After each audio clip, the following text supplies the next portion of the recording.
PodCastle, episode 553 for December 18th, 2018.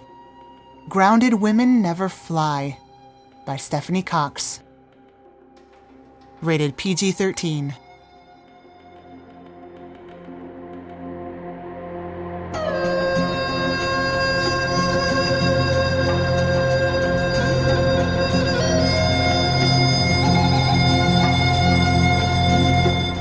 Hello and welcome to PodCastle. I'm your host, Setsu Uzume.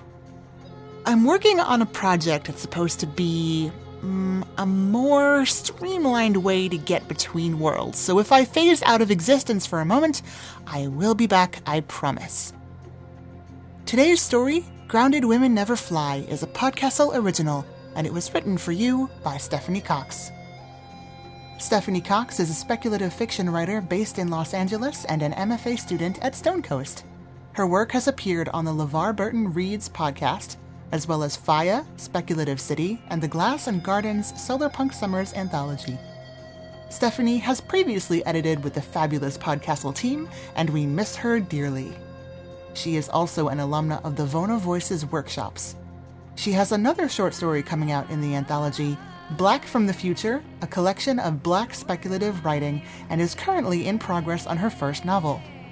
Find her on Twitter at Stephanie Cox, or her website, stephaniecox.com, and if you want to buy her a coffee, links will be in the show notes. Audio producer Peter Baravesh here. I don't mean to alarm you, dear listeners, but Setsu has vanished from the Flying Castle. I guess that means it falls to me to tell you about this week's narrator. This week's narrator is Khalida Muhammad Ali. Khalida lives in Houston, Texas with her husband of 25 years and 3 children. By day, she works as a breast oncology nurse. At all other times, she juggles, none too successfully, writing, reading, gaming, and gardening. She has self-published one novel entitled An Unproductive Woman, has published a story at Escape Pod, and has a story in the An Alphabet of Embers anthology. Of her alter ego, Kay from the planet Vega, it is rumored that she owns a time machine and knows the secret to long youth. You can catch her posts at her website, www.khalida.com, and you can follow her on Twitter at Khalida. You know, I always wanted to try my hand at hosting. This throne is awfully comfortable and... Wait, what? Setsu. Where was... How long have you been standing there? Are those bite marks on your neck? Yeah, it's fine. Should I just host the rest of the episode? No, I got it. I got it. Are you sure?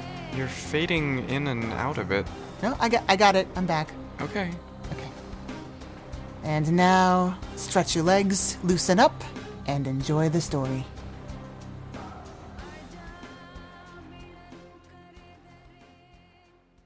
Grounded Women Never Fly by Stephanie Cox. Read by Khalida Muhammad Ali. It is the women of the community who can run, but don't. The women are the ones who can place a foot just so, another precisely calculated in front of it, and leap across yards of empty space. If the women did move in this way, there would be a rhythm, the settling of muscles, a steeling of the mind for the goal of the further rooftop. And the moment when the visualizations and the intention explode into movement. For a short time, such a woman would experience flight. There would be a spreading of arms accompanied by weightlessness, a thrill of a body propelled over nothingness. She could bridge impossible distances this way. She could crisscross from building to building among the packed houses. She could scale walls. This magic is not a substitute for wings, for this woman would still be humbled by gravity. It's just that such a force would seem a mere afterthought, an inconvenience to be shrugged off. In the end, however, none of what they could do really matters, does it? Because the women do not run. The hardest day of Janae's 20 years of life was the one that Lila left the family. She remembers this while she beats rugs she hung over the frayed drying cord between their home and the Medeas. The weight of the water-sodden weave pulls the thick string down so the carpets are almost touching the earth. That won't do. Janae needs to pound more water out of them before she can leave the sun to finish the job. Even if Janae could understand, she doesn't want to. She beats the rug hard as she imagines again the back of Lila's head, black duffel bag hung over one shoulder. When Lila went, the family changed. Their mother became dull. Their father left too. Lila had always been his favorite. Janae was left with a shimmering rage and something more tender underneath that she can't stand feeling too long. The water in the rugs is dissipating slowly. Each time Janae takes a swing, more droplets fly off. The sun beats down on the back of her neck, and she can feel the sweat rising up from her extensions. It is then that Janae catches the barest hint of red fabric at the edge of her vision, a flutter, though there is no wind. Without looking, Janae knows this cloth. It is Lila's dress on the day she left. The burning shade is locked in her mind's eye forever. Janae tenses to turn, but no, she will not indulge this fantasy by looking. Some memories are just memories. Lila was the older one by 5 years. She taught Janae running late in the humid silences of the night from the safety of the rooftop. Lila lay flat on her stomach, chin resting on the back of her interlaced hands so she could watch the exact placement of Janae's feet. Don't touch your heels down. You'll make too much noise. Faster. You run as though you're afraid of the edge. Where will you leap? Your footing is off. Don't look at me when you're unsure. You have to feel it in yourself. Her words cut, each phrase leading Janae to believe that she would never master this thing that came to her sister so easily. When Lila grew too impatient with Janae's progress, she would push up from the uneven concrete. Like this, she declared, and flung herself forward, feet thrashing, but somehow not making a sound as she approached the gap between their house and the Medeas and leapt. She made the 40-foot space seem like an inch and waved to Janae from the other side. Truthfully, Janae was afraid of the edge. She still is. She has dreams about the lip of the roof melting away just as she goes to put her foot down. She steps down on air and gasps awake. Janae wonders now, realizing that the rugs are finally dry enough, if Lila ever felt like that during everything that happened. Was she always as sure-footed as she seemed? In the corner of Janae's vision, the red fabric withdraws. No one knows where the ability came from, but everyone remembers the afterward. It was Elsie Munton from the 4th Sector who was the first to do it. The witnesses say they saw her carrying water back from the Desert Farer stands just after sunset, when a group of 3 men lit on her tail. A woman alone, carrying something as precious as water at that time of day, clucked the whisperers. Elsie was jumped 5 blocks from her home. One of the water cans fell to the earth and split open. It was such a clear and utter waste that Elsie's 3 assailants froze in anguish. One witness recognized them as brothers from a starving, thirsting family a half-mile away. Whatever their situation, they loosed Elsie in their surprise, and she flew up a wall. That's exactly how they described it. Like the devil. I've never seen someone climb that fast. I don't think she was even touching it. She was 5 rooftops away by the time anybody could catch up to her. After Alcy, other women started to notice the change. It was as though they had all grown wings. "I just felt lighter," said one. "I can't explain how to do it. It's like something I remembered after a very long time." "Women should be grounded," said the local politicians, who were mostly men. "It's not fair for some in the community to experience that which others cannot." The community became divided between those in favor of running and those opposed. There were rallies and protests on both sides.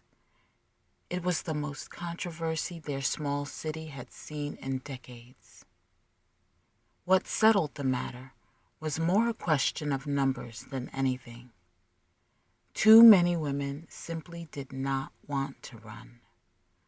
A few experimented and then stopped running on their own. Some were too afraid to try it in the first place. Others refused to believe the power really existed. "It's not necessary," said Janae's mother, ever practical. "Why bother when there is so much work to be done?" So running quickly became a thing of the past, as everyone tried to forget that it was ever even an option. "Why should I learn to run if it's wrong?" asked Janae. The two of them were stationed in an alley this time for yet another practice session. The shadows stretched to menace all around. Janae was tired of the constant drills. Her feet felt like dead things at the end of her legs.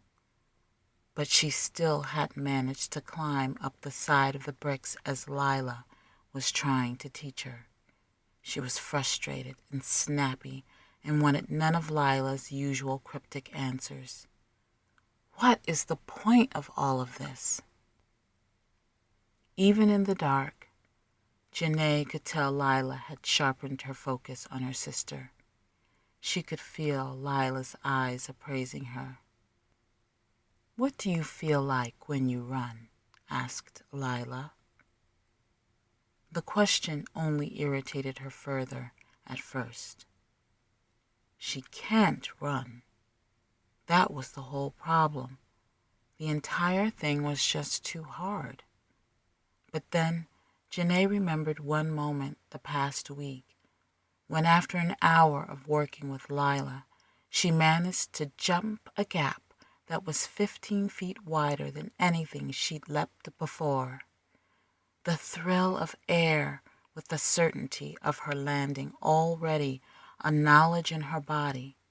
Well, in that moment she felt better than she had for the rest of her life combined. Lila nodded as she watched Janae relive her memory.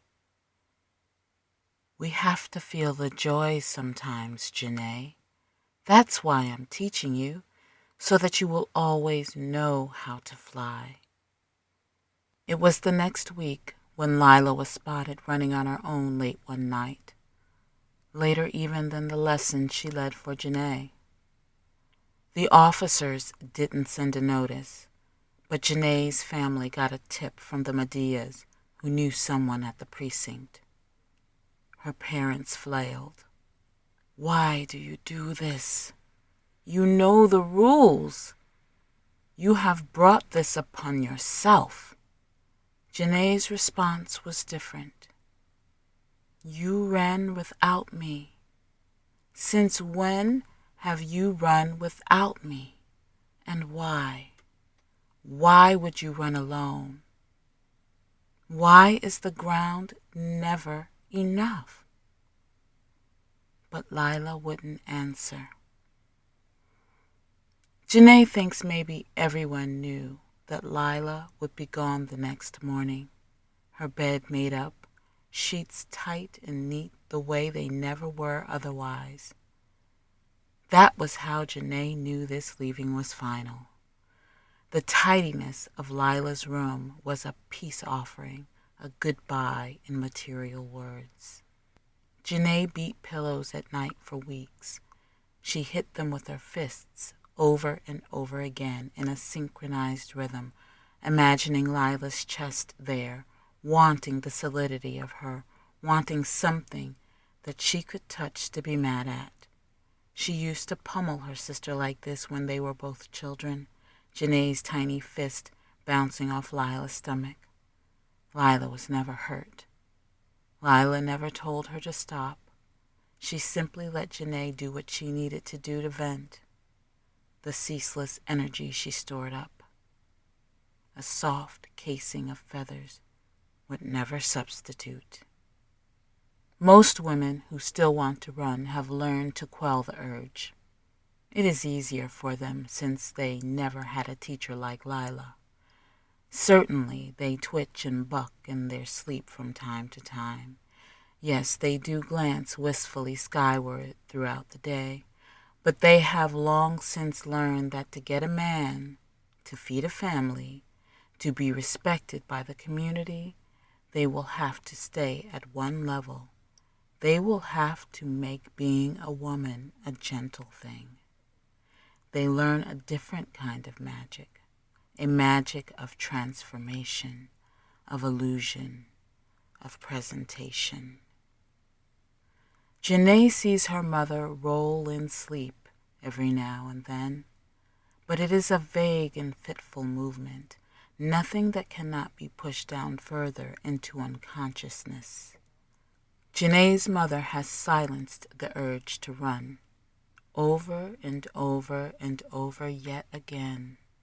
But perhaps, Janae thinks, perhaps her mother has also forced down a part of herself in the process. She wonders how much joy is missing in the world because of it. 2 days later, Janae goes back into the courtyard to pull the rugs from the line. She had time to think about what she saw Monday. She's no longer sure it wasn't her sister. This time, Janae wants a firm answer. She moves close to one of the rugs, as though to examine it for loose threads or remnants of dirt. There is nothing there, of course. She's thorough in her drawers. Everyone is these days. The age of room for error is over. But moving close to the weave gives Lila a chance to make her appearance. That is, if she was ever really there at all. Janae waits, hardly daring to breathe, as she listens for any giveaways from her sister. But she only has gifted movement, not gifted hearing. Her senses tell her nothing. Eventually, she decides the guessing game is over. Janae turns around and sees Lila, perched like a bird on the top of the compound wall. Her sister has changed. Lila is older. She's aged more than the 6 months she's been gone. She's lost some of her softness, and her eyes have gained an edge. Janae's first thought is to wonder if Lila finds enough to eat on her own. It's hard to survive outside the family unit in this time of scarcity. For a moment, the two simply regard one another. "Why are you back?" asks Janae. Lila doesn't move. "I needed you," she tries. Nothing. "I'm still running." Lila nods once. It is a tiny gesture, and Janae would have missed it if not for her utter stillness otherwise.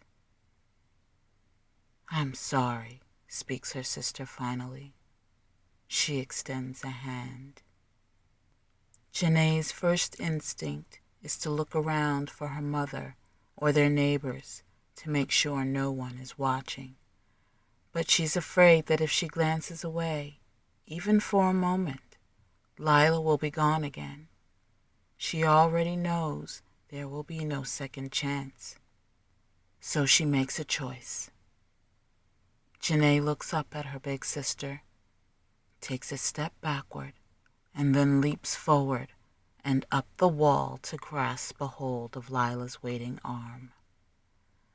For a moment, she is afraid the limb is imaginary, that her grip will pass through a mirage. Janae doesn't allow herself any breaths between her leap and the contact of skin. But what she feels at last, what she touches, is a solid revelation. Do you remember how I taught you? Do you remember how to put your feet? Don't be afraid. Nothing hurts once you become air.